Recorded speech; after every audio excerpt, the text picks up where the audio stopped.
खोना। समय बहुत ही मूल्यवान है, व्यर्थ कभी मत खोना।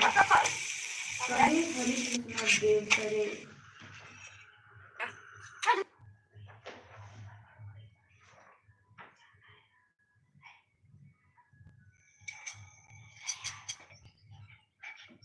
समय बहुत ही मूल्यवान है, चला गया जो समय लौटकर कभी नहीं फिर आता। सदा समय को खोने वाला कर मन मर पछताता।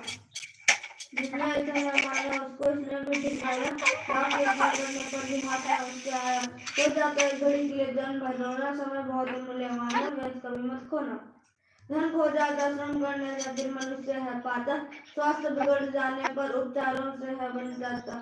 विद्या खो जाती फिर भी पढ़ने से है आ जाती, लेकिन खो जाने से मिलती नहीं समय सिखाती। जीवन भर भटको खानो दुनिया का कोई ना कोना। समय बहुत ही मूल्यवान है, व्यर्थ कभी मत खोना। रहती थी बापू की कड़ी में हरदम घड़ी लटकती, उन्हें एक क्षण की बर्बादी थी अत्यधिक खटकती। बच्चों तुम उसी भांति पल पल से लाभ उठा, व्यर्थ ना जाए कभी एक क्षण ऐसा नियम बनाओ। गांठ बांध लो नहीं पड़ेगा कभी तुम्हें दुख ढोना। समय बहुत ही मूल्यवान है, व्यर्थ कभी मत खोना। हरि कृष्ण देव करे।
running away.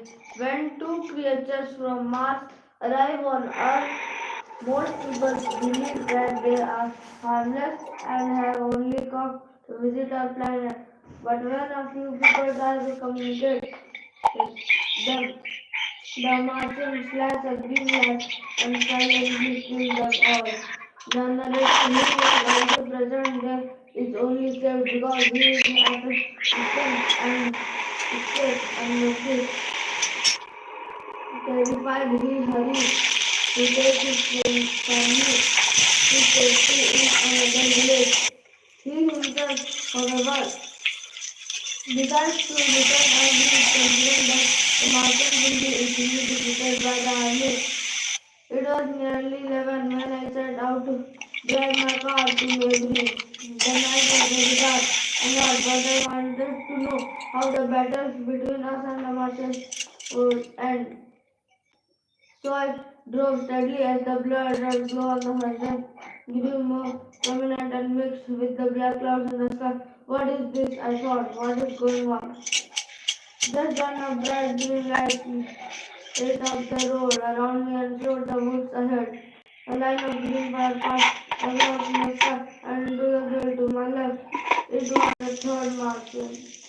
Before I had time to think, rain, thunder, and lightning burst upon us. My terrified horse raced down the hill as I noticed that something was moving quickly in the opposite direction. At first I thought it was the red roof of a house, then lightning flash. I saw the thing clear and bright. How do I describe it? It was an enormous tripod, higher than horses, cutting over the young trees and pressing down like a walking machine. I watched in shock as another enormous tripod appeared from the bush. Bending the tree to clear its way, it was rushing straight towards me. Then I panicked.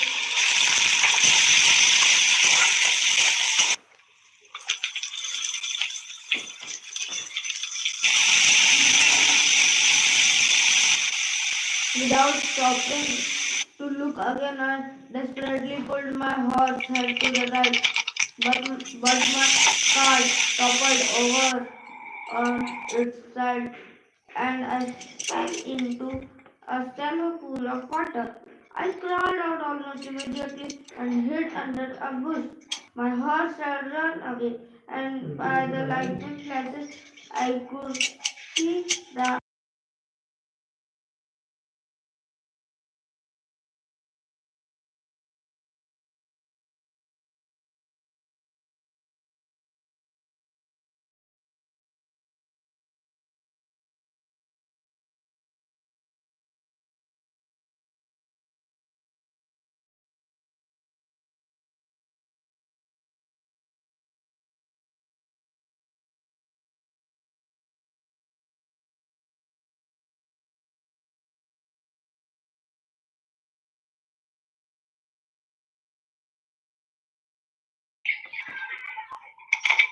enormous machine was walking slowly and very quickly. It had noticed me. As it passed, it howled louder than its thunder. Hello, hello, and joined its companion half a kilometer away. I then realized the great danger. I was in and ran towards the woods. I stumbled through the trees and laughing as I walked up the hillside. Near the top, I saw something soft, a flash of lightning showed me that it was the window on the rooftop. It was completely gone. Nervously, I moved down off the hill and entered my house. Trembling violently, I had heard voices from the neighboring bridge, but I was too frightened and tired to shout or to join them. So I went upstairs to my study and looked out through my window. The thunderstorm had passed the towers of the Oriental College and the trees of it had gone very far away, lit by red fire. The common was visible. The whole countryside was ablaze. Even when I peered into the red smoke, I could still not see any people at all. The fiery chaos had once been my little world. I had lived in it safe and happy for years before the Martians arrived. What are they? I wondered. Are they intelligent machines? I felt this was impossible. Or does the Martian live inside instead of observing it like a robot? Suddenly I heard a slight knock and leaned out of the window. A soldier was standing on my garden. Are you trying to help? I whispered. I am coming to the house, I said, and went down, opened the door and let him in. What happened? I asked. We didn't have a chance. He trembling, not a chance. The only was it. I was trying to talk to the Martian, but the Martians had taken like including. They walked away. The soldiers had laid the tripod left. Then he got up and ran. By the time the soldiers finished telling his story, it was morning. Though we could see the sister in the morning light as they stood on the corridor family. The damage they had done. The narrator and the soldiers realized that the very unsafe still in the house, so they packed with food and water they could find in the house and still not following them and had to from borrowed the boat, the G wells.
Crow boy.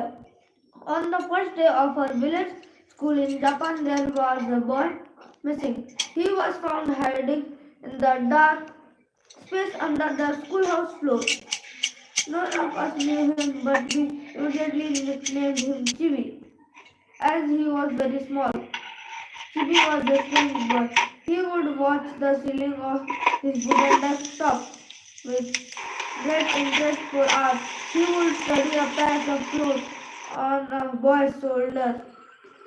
He would look out of the window all round the year and find delightful surprises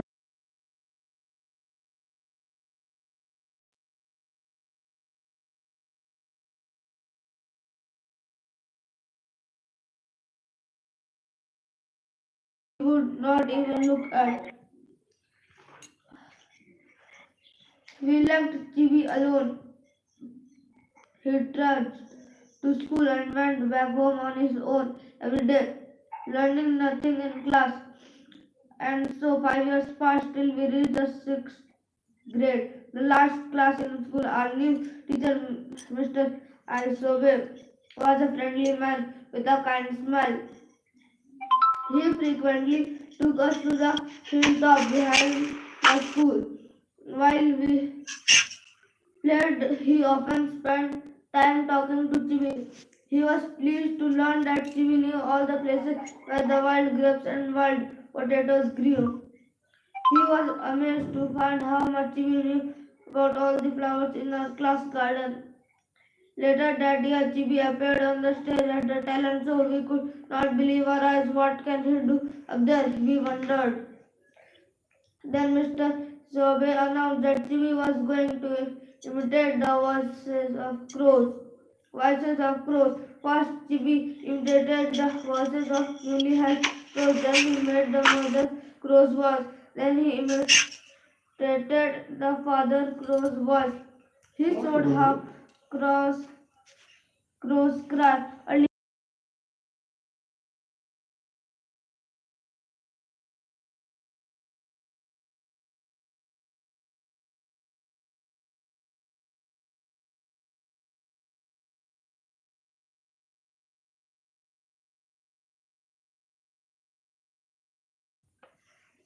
At the end, to imitate a crow on an old tree, Chibi made very special sounds deep down.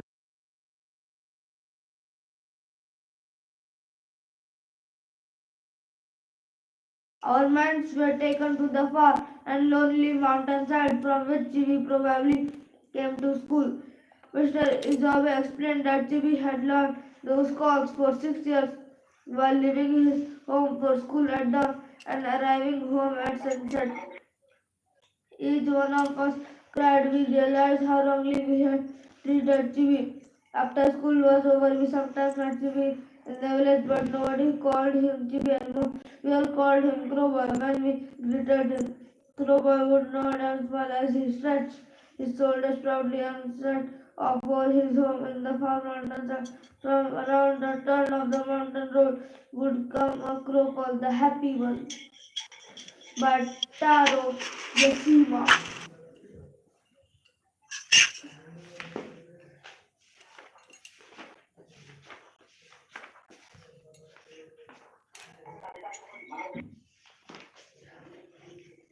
Chips.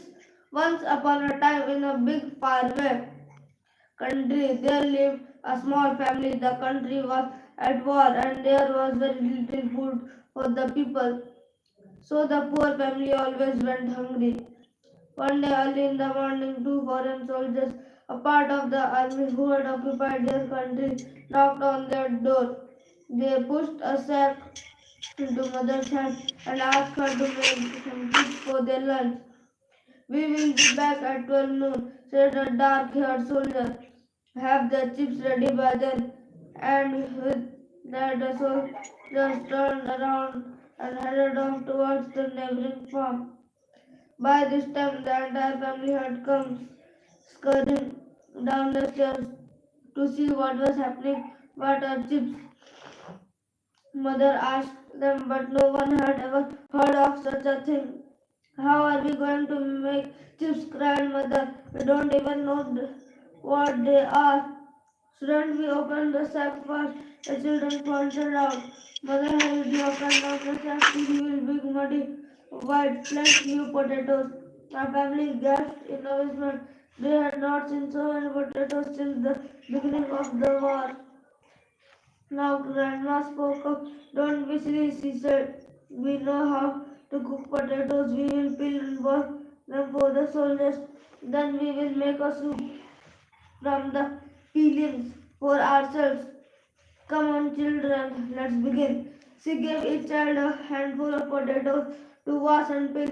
When that was done, she built a fire in the grate and hung a big cooking pot over the flame. Then she poured in fresh water and the chopped potatoes. The whole family sat around the open fire watching the water bubble and boil.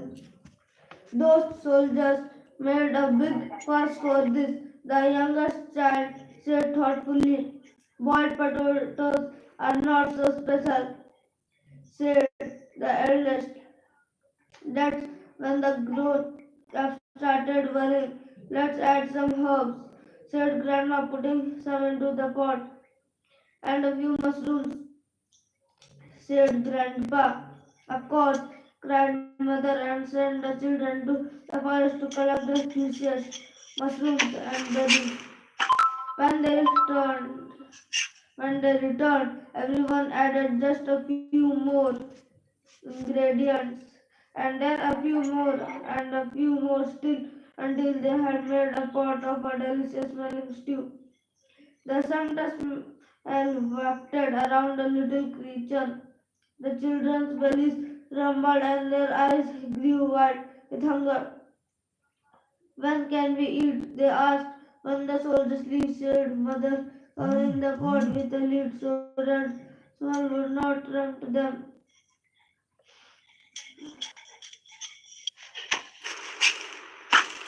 Just then there came a knock at the door. It was 12 noon. Sit still, mother whispered to the children, and hide the peelings for our soup. Then she opened the door and invited the soldiers to sit at the table in the little kitchen. The family watched the soldiers as mother carried the pot from the fire to the table. The fair-haired soldier took some rye bread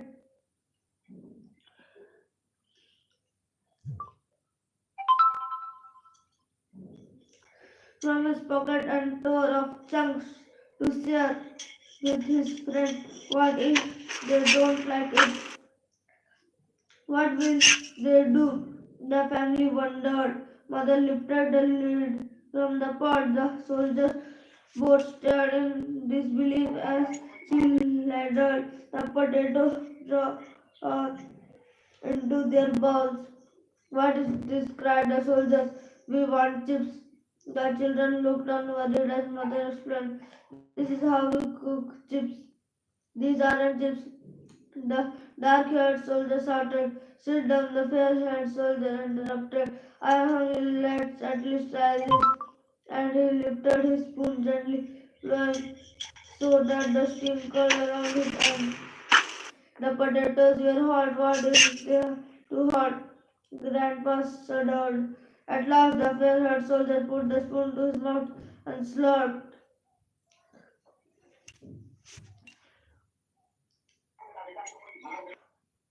Well, asked the dark-haired soldier. The fair-haired soldier spread the potatoes over the table.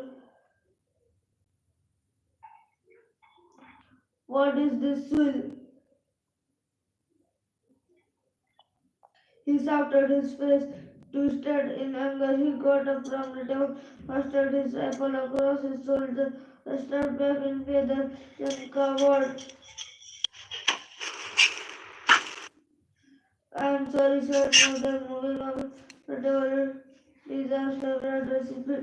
Favorite recipe, it is sweet. He repeated, almost laughing. Come on, the dark-haired soldier called. Friend, let's leave. People here don't even know how to cook chips. Ha! And with that, they both walked out of the house, laughing to themselves. The children waited, noses pressed to the kitchen window, watching them go.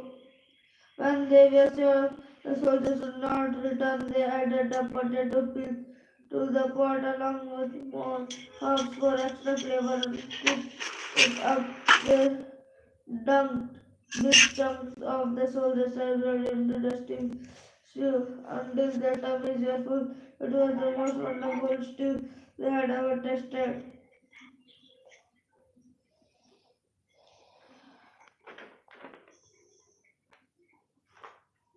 Oh, yeah.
Eh,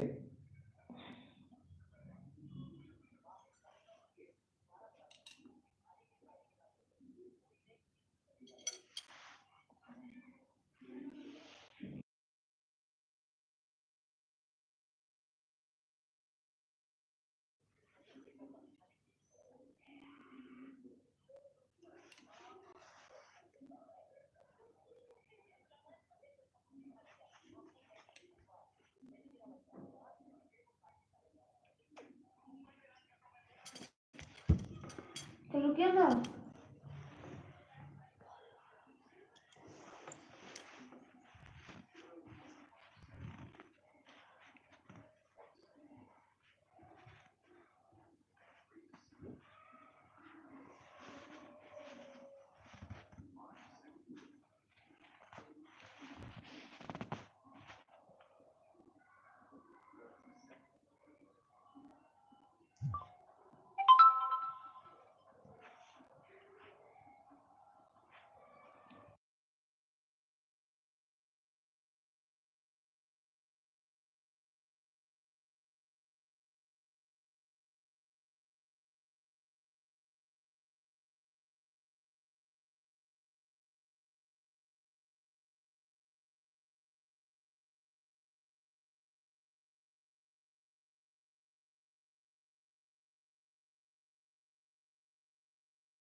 The visit to the mansion. Joe March sometimes stood before her old brown house and looked at the stately mansion of the Lawrences.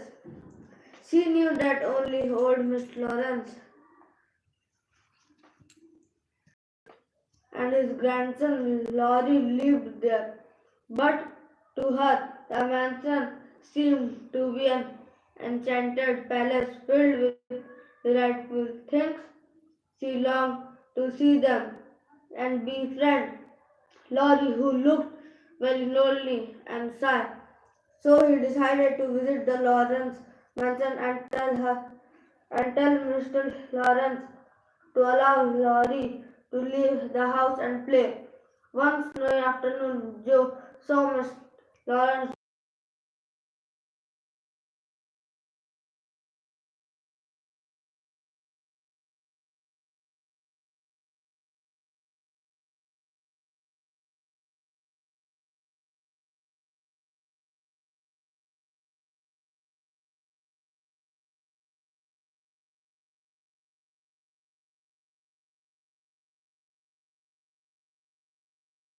head turned at once. Laurie peeped out, eyes bright with wonder. When he spotted Joe, he began to smile. Joe called out, "How do you do? Are you sick?" Laurie croaked hoarsely, "I have a bad cold and it's very dull here. Will you come upstairs and talk to me, please? I will ask Mother. Wait." Excited, Laurie flew about to get ready and tidy his room. A little later, there was a loud ring followed by quick footsteps. Then there was a knock on his door, and Joe appeared. She was carrying a covered dish in one hand and three kittens in the other. "Here I am," she said briskly. Mother sent her love. Meg sent of her delicious blankets and bed. Thought her cats would be comforting. I knew you would laugh at them, but I couldn't refuse. The kittens turned out to be just the thing as Laurie started laughing over them and soon grew cheerful. "Dad, look, too pretty to eat," he said, smiling as Joe showed him the blanket. "It is soft and will slip down without hurting your sore throat," said Joe.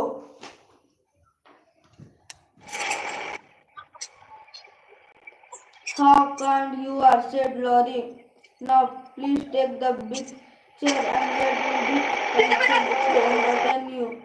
"No, no, you should rest. Shall I read to you?" asked Joe, looking at some books nearby. "I have read all of them, and if you don't mind, I would like to talk," answered Laurie. "Not a bit," Beth says. "I keep talking all day and never know when to stop." "Is Beth the rosy one who sometimes goes out with the little basket?" said Laurie with interest. "Yes, that's Beth.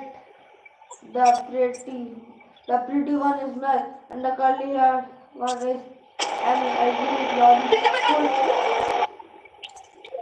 Laurie paused. He then added shyly, "I often hear you talking to each other. Sometimes when I see you all sitting around the table with your mother, it's like looking at a picture." Laurie popped the fire to hide the sudden trembling of his lips. Joe was touched while he was unwell and lonely. She was happy at home with her mother and sister. "You would just come and visit us," she said gently. "Mother would be glad to welcome you, and you will have jolly times with my sisters and me.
Even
It was like before going in to a visit or क्या कर रहा है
बताती है।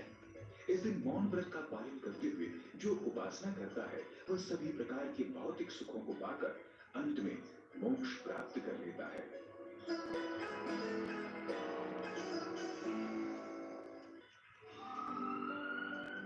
स्वास्थ्य से जुड़ी महत्वपूर्ण बात देश के प्रख्यात विशेषज्ञों के साथ।